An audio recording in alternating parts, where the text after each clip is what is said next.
95% of our life is coming from the programs of how to live life that we get in the first 7 years of life. And that's why poor people stay poor and rich people stay rich. The movie The Matrix is not science fiction. It's a documentary. Every human, first 7 years is hypnosis. The brain of a child under 7 is in a lower vibrational frequency. When you put wires on a person's head, you read electroencephalograph, reading brain activity. A child below 7 has a lower vibration than consciousness. It's called theta. Theta is imagination. That's how kids play a tea party with mud pies, but to them it's a real thing. A kid rides a broom, it's a horse. That's theta, imagination. Theta is also hypnosis. And the idea is this: before you can become conscious, if you don't have any programs, what are you going to be conscious of? So nature makes the first 7 years. What kind of programs are required to live on this planet? I say, how do you get them?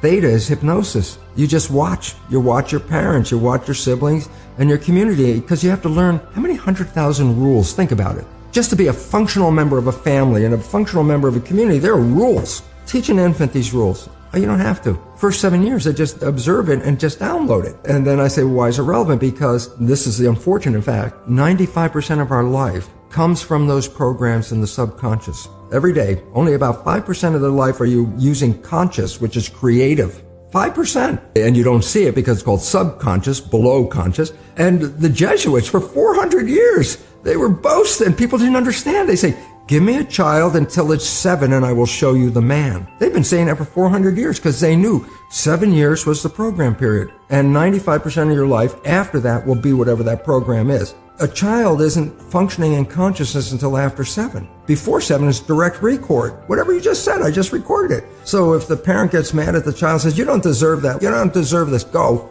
The child is not consciously understanding what you mean. Child's just recorded, I do not deserve. Now, if I hear that several times, especially in an emotional situation, because that downloads it faster. Now I'm 40, 50 years old. What is my behavior 95% of the time? And the answer is, well, it comes from the program. I do not deserve.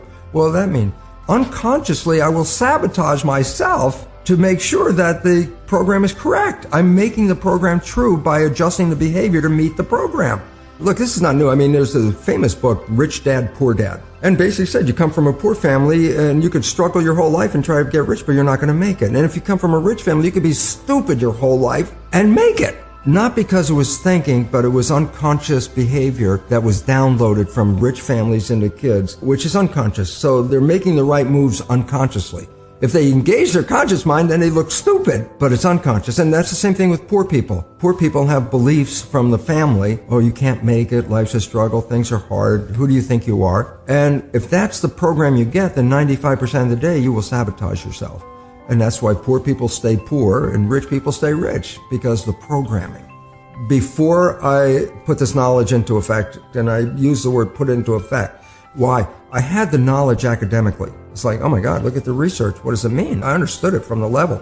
And with all that knowledge, it didn't change my life. People read self-help books. I go, well, you read the book. You got a lot of knowledge. Is your life changed?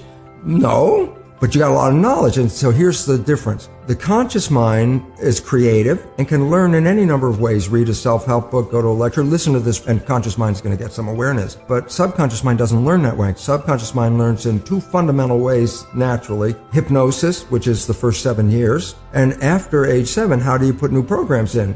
Repetition, practice. You want to drive a car? You didn't learn how by just getting in the seat and put the key in. You had to practice driving the car. You want to learn the alphabet. How many times did you go from A to Z? Try to go to A to Z before you can complete it. And once you completed it, you didn't have to go back and do it again. So 2 phases. You want to train the subconscious mind? Hypnosis, repetition. I like the last one because there's a new phrase that's bandied about called fake it till you make it. Meaning, if you're not a happy person, I say you want to be a happy person, then repeat all the time. I'm happy. I'm happy.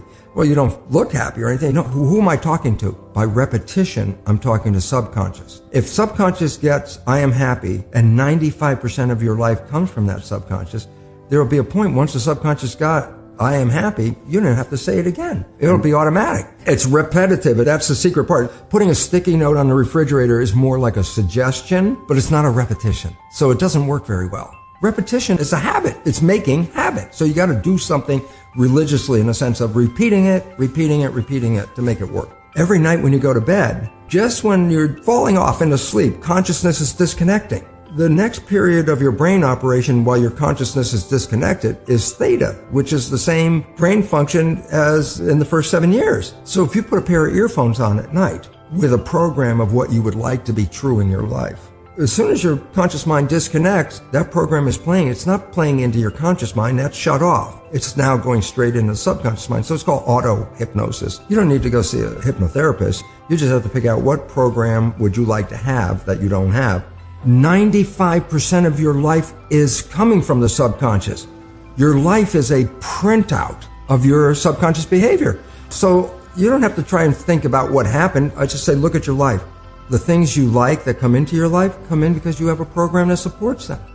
But anything you struggle with, work hard at, put a lot of effort into making it happen, why you're working so hard, inevitably you have a program that doesn't support that conclusion and you're trying to override the program. So you don't need to do a lot of shrink and psychology stuff. You just look at your life and say, where am I struggling?